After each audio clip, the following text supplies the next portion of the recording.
మార్కాపురం జిల్లా గిద్దలూరులో కుటుంబ కలహాలతో భార్యపై భర్త రోకల బండితో దాడి చేయడంతో అక్కడికక్కడే మృతి చెందింది. ఈ సంఘటన స్థానికుల విషాదాన్ని నింపింది.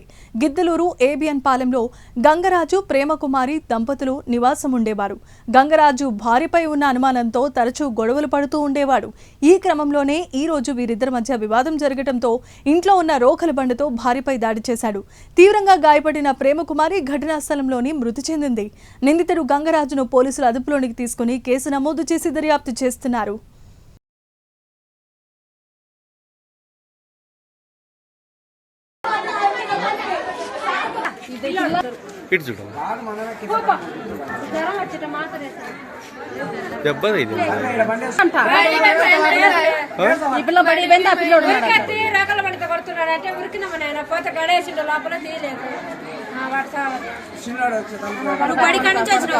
పోయింది ఆ నుంచి వచ్చేసింది.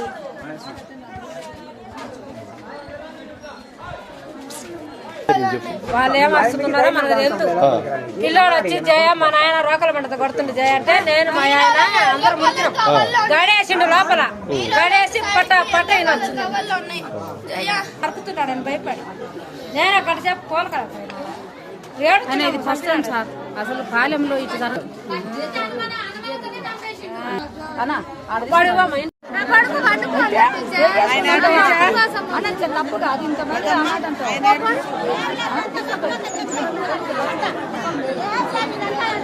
ఎక్కి